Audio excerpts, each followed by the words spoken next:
Boiling point elevation कैसे निकलेगा? तो मैंने पूछा उससे, जरा सवाल पूछो, हम अभी बता देंगे। तो उसने एक सवाल ऐसे बना दिया, तुम्हारे सामने ऐसे बना रहा हूं मैं कि डेल्टा टीवी क्या होगा अगर 1 मोल NaCl इज डिसॉल्व्ड इन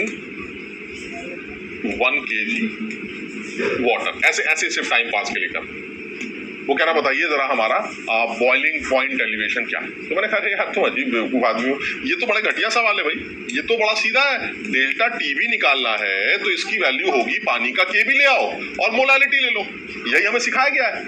तो मैंने कहा कि अगर ऐसा है तो केबी तो आपको सवाल में दे दूंगा मैं, मोलालिटी कितनी हो? तो मैंने कहा मोलालिटी होती है moles of solute divided by weight of solvent. Moles of solute कितना है? 1 मोल। और सॉल्वेंट का वेट कितना है? मान लो 1 दे रखा है। सर ये आपका आंसर आ गया सर, केबी डेल्टा टीवी की वैल्यू केबी के बराबर।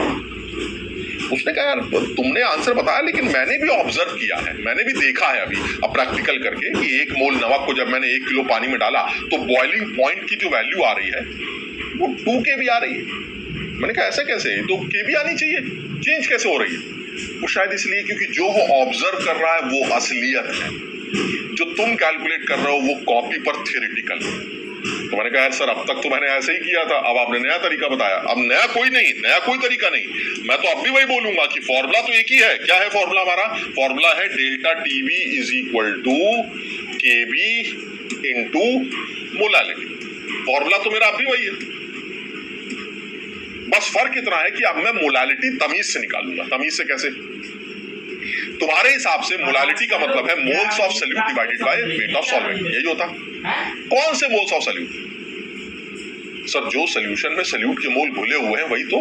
अरे तो सोल्यूशन के अंदर सोल्यूट के जो मोल हैं वो जरूरी नहीं है ना कि वो उतने ही हो जितना तुम डाल रहे हो। अब कैसी बातें कर रहे हो? नमक का 1 मोल डालोगे तो 1 ही मोल तो अंदर जाएगा, हाँ, लेकिन वो अंदर जाके 1 ही मोल रहेगा ये जरूरी नहीं है ना। मतलब ये है कि सर जब आप नमक को पानी में डालते हैं तो नमक पानी के अंदर टूट जाता है। मैं सिर्फ एक माहौल बना रहा हूं, फिर इसको डिटेल में समझूंगा। नमक पानी के अंदर टूट जाता है और जब वो टूट जाता है तो नमक का 1 मोल Na+ का भी 1 मोल बनाता है और Cl- का भी 1 मोल बनाता है। यानी सोल्यूट पार्टिकल्स टूटकर 2 मोल बन जाते हैं। आप समझिए, यानी कहने का मतलब ये हुआ कि अब आप जो केबी डेल्टा टीवी निकालना चाहते हैं वो Kb into molality that is moles of solute, जो कि आपने 1 डाले थे।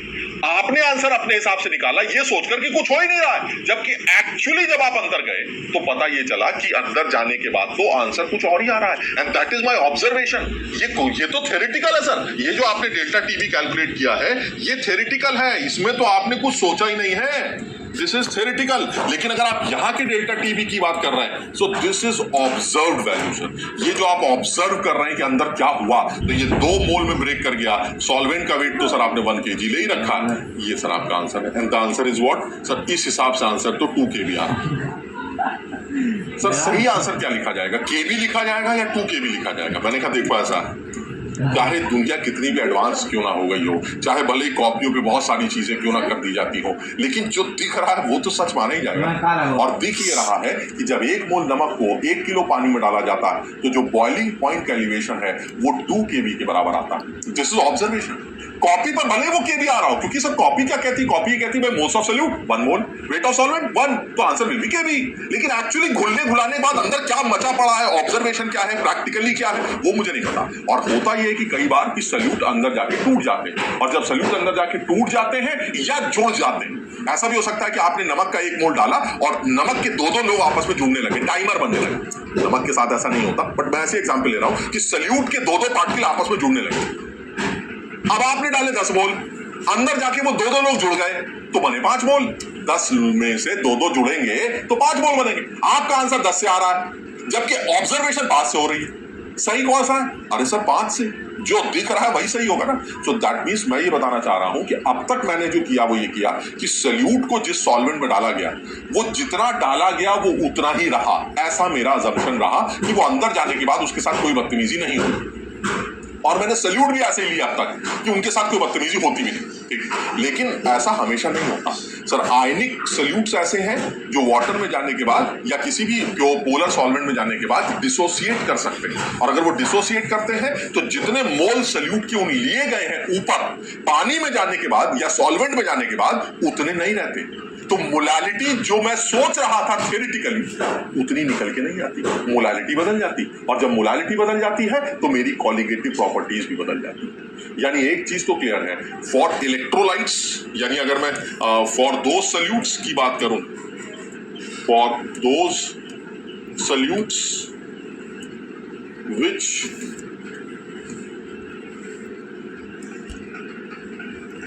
डिसोसिएट्स और associate in solvent,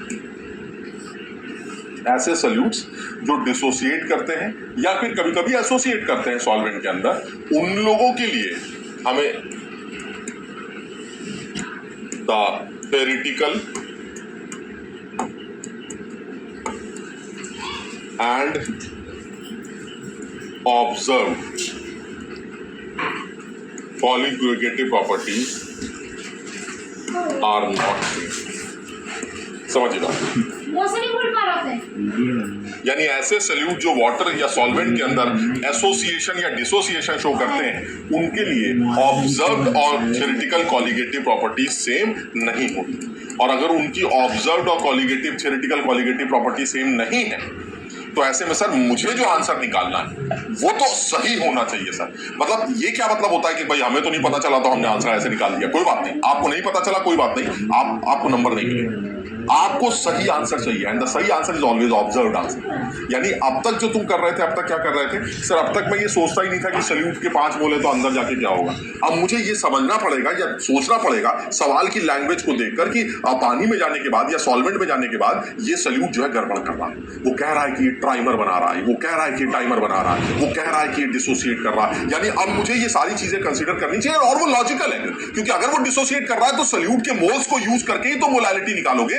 आपने मोलालिटी 1 से निकाली, जबकि एक्चुअली पानी के अंदर वो 2 लोगों में टूट गया, तो इसका मतलब क्या हुआ सर? आपने डाला 1 मोल इसके बने, 1 मोल इसके बने, तो एक्चुअली सल्यूट के कितने मोल बने सर? सल्यूट के तो 2 मोल बने ना। आपका आंसर तो 2 से आना चाहिए था, आप 1 से निकाल रहे, तो ऑब्वियसली गलत तो कर ही रहे। यानी असलियत तो यही है ना कि जो हुआ वो बताइए, जो आप बिना सोचे कर रहे हैं वो तो गलत। यहां तक समझ में आया? वैन टॉप साहब ये कहते हैं कि ऑब्जर्व कॉलिगेटिव प्रॉपर्टी और थ्योरेटिकल कॉलिगेटिव प्रॉपर्टी का जो भी रेशियो होता है वो एक फैक्टर से डिफाइन किया जाता है जिसको वैन टॉप कहते हैं। यानी कहने का मतलब ये हुआ कि ऑब्जर्व कॉलिगेटिव प्रॉपर्टी को अगर मैं थ्योरेटिकल कॉलिगेटिव प्रॉपर्टी से डिवाइड कर, यानी observe colligative property divided by theoretical colligative property.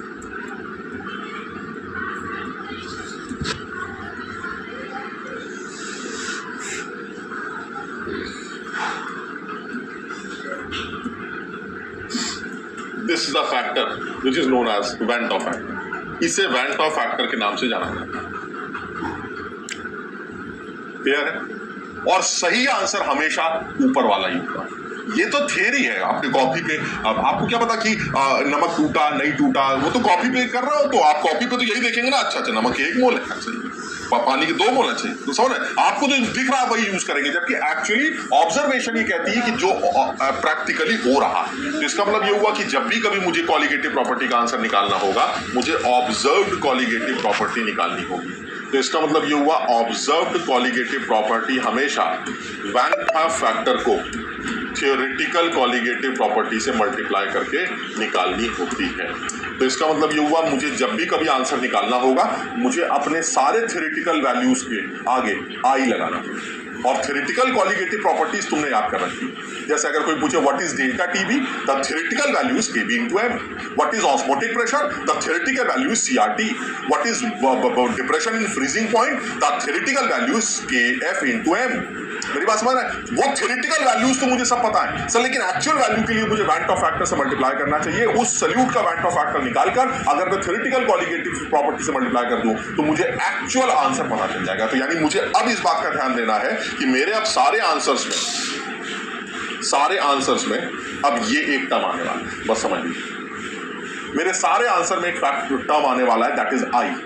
अगर आपको डेल्टा टी भी निकालना है तो I into K V M करिएगा, डेल्टा टी एफ निकालना है तो I into K F M करिएगा। क्यों? Because this is theoretical into van't of factor. Observe, this is theoretical into van't of factor.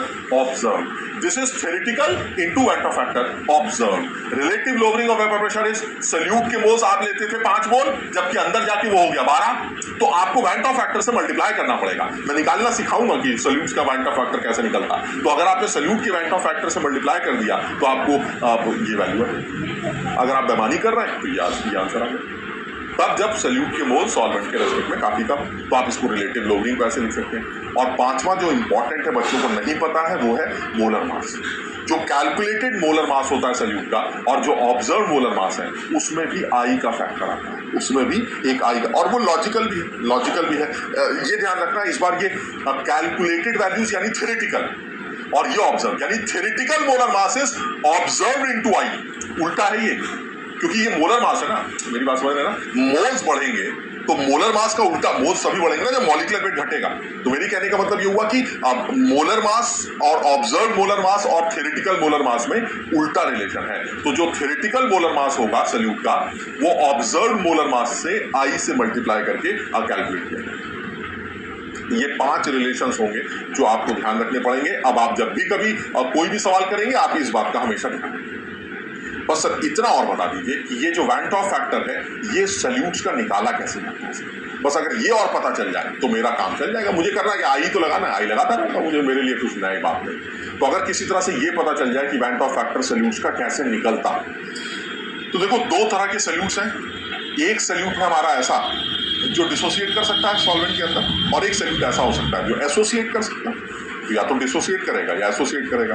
तो अगर मेरा सल्यूट डिसोसिएट करता है तो वैंट ऑफ फैक्टर कैसे निकलेगा, और अगर मेरा सल्यूट एसोसिएट कर रहा है तो वैंट ऑफ फैक्टर कैसे निकलेगा। तो एक जनरल एक्सप्लेनेशन तुम्हारे सामने रख रहे हैं कि अगर एसोसिएशन या डिसोसिएशन होगा तो वैंट ऑफ फैक्टर कैसे निकलेगा। तो मैं यहाँ पर सबसे पहले हेडिंग डाल के लिख रहा हूं, van't of factor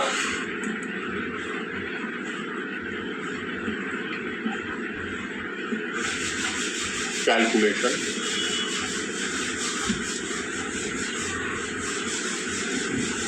in case of dissociation। यानी अगर सल्यूट डिसोसिएट कर रहा तो वैंट ऑफ फैक्टर कैसे निकलेगा। तो अगर सल्यूट आपका डिसोसिएट कर रहा है तो वैंट ऑफ फैक्टर निकालने का क्या तरीका है। तो चलिए एक एग्जांपल के तौर पे समझते हैं। मान लीजिए मेरा एक सल्यूट है AN, बिल्कुल जनरल करना है, और वो N लोगों में टूट रहा है।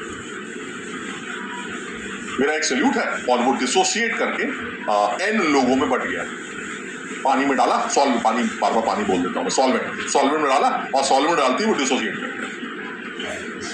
तो अब आप बताइए आपका वैंट ऑफ फैक्टर कितना होगा। जैसे ही वैंट ऑफ फैक्टर पता चलेगा, मैं थ्योरेटिकल कॉलिगेटिव प्रॉपर्टी से मल्टीप्लाई करके ऑब्जर्व वैल्यू निकाल लूं। तो वैंट ऑफ फैक्टर कैसे निकल के आएगा वो देखना, ठीक।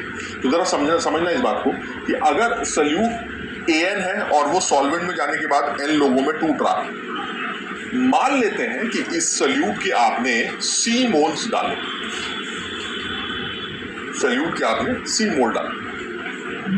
तो इनिशियली इसके मोल्स कितने हैं सर? इनिशियली इसके मोल्स 0 हैं। आप जब डाल रहे थे उस टाइम पर सल्यूट के C मोल्स हैं। अब जब ये पानी में जाएगा तो क्या होगा सर? जब ये सॉल्वेंट में जाएगा तो ये टूटेगा सर। मान लेते हैं इसकी डिग्री ऑफ डिसोसिएशन अल्फा। तो अगर इसकी डिग्री ऑफ डिसोसिएशन अल्फा है तो इसका मतलब ये हुआ कि ये अब कितना बचेगा, C1 माइनस अल्फा, और ये कितना बचेगा, बनेगा NC अल्फा। जरा समझना डिग्री ऑफ डिसोसिएशन का क्या मतलब होता है। मैं हालांकि ये तुम्हें पता होना चाहिए लेकिन फिर भी मैं लिख रहा हूं, ये जो डिग्री ऑफ डिसोसिएशन होती है जिसको अल्फा कहते हैं, इट इज इक्वल टू, बल्कि हम अगर अपनी लैंग्वेज में बात करें बिल्कुल सीधी भाषा में, इक्विलिब्रियम में तो हम ये बताएंगे ही। डिग्री ऑफ डिसोसिएशन अल्फा का मतलब है एक में से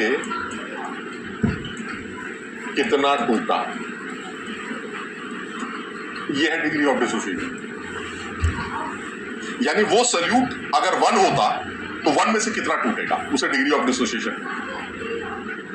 यानी इक्विलिब्रियम तक आते आते 1 में से वो सल्यूट कितना टूटा। ठीक, तो अब जरा देखते हैं। मान लीजिए इस एन की डिग्री ऑफ डिसोसिएशन अल्फा है, तो इसका क्या मतलब हुआ, इसका मतलब है 1 में से अल्फा टूट गया, यही होता है डिग्री ऑफ डिसोसिएशन। लेकिन सर वो तो सी है सर, उसके तो सी मोल लिए गए, तो अगर 1 मोल में से अल्फा टूटा तो सी मोल में से कितना टूटेगा सर, सी मोल में से सी अल्फा टूटेगा। 1 से अगर अल्फा तो सी से सी अल्फा, तो लिया कितना था सर, वो तो सी था, टूट कितना गया सी अल्फा, तो बचा कितना सर, बचा C minus C alpha, this C minus C, ये सी माइनस सी अल्फा।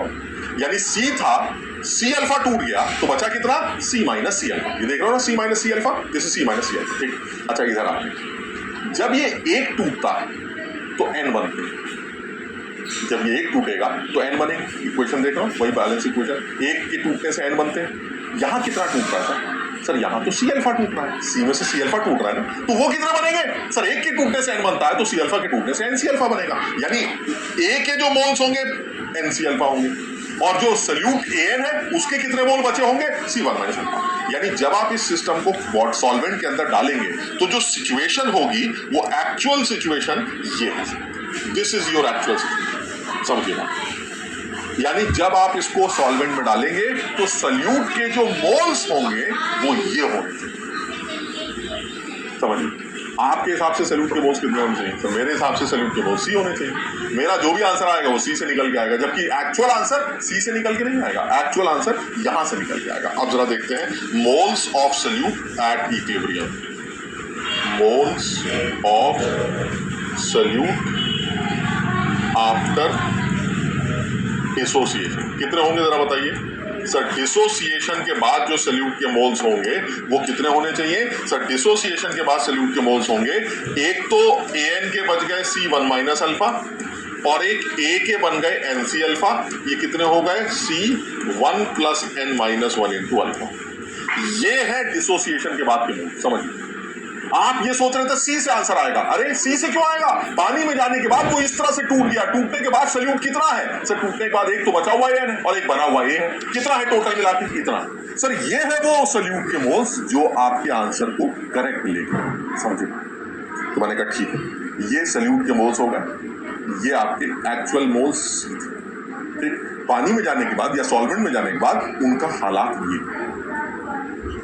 ठीक है। तो चलिए सर, अब मैं वैन टॉप फैक्टर कैलकुलेट करता हूं। तो जब आप वैन टॉप फैक्टर निकालेंगे तो क्या आएगा, तो वैन टॉप फैक्टर होता है observed colligative property divided by theoretical colligative property, यही वैन टॉप फैक्टर। चलिए सर, ऑब्जर्व्ड वैल्यू निकालते हैं और थ्योरेटिकल वैल्यू निकालते हैं। ऑब्जर्व्ड वैल्यू कितनी होगी, ऑब्जर्व्ड वैल्यू होगी, आप कौन से कॉलिगेटिव प्रॉपर्टी की बात कर रहे हैं जरा देख लेते हैं। तो मान लीजिए मैं डेल्टा टीवी निकालता हूं, तो ऑब्जर्व वैल्यू डेल्टा टीवी की कितनी होगी सर, डेल्टा टीवी जो थ्योरेटिकल होगा, जो थ्योरेटिकल होगा वो तो केबी इंटू एम से निकाला जाएगा, जिसमें मोलालिटी क्या होगा, मोलालिटी होगा moles of solute divided by weight of solvent. मान लीजिए सॉल्वेंट का वेट डब्ल्यू, ठीक। जब आप ऑब्जर्व वैल्यू निकालेंगे तो कितना आएगा, डेल्टा टीवी ऑब्जर्व वो कितना आएगा केबी इंटू मोलालिटी। अब मोलालिटी कितनी आएगी सर, मोल्स ऑफ सल्यूट तो अंदर जाने के बाद इतने हो गए ना, C1 plus n minus 1 into alpha divided by weight of solvent. Sir वो वेट ऑफ सॉल्वेंट तो जो आपने लिया था W, this is observed value and this is theoretical value. दीदी वो दीदी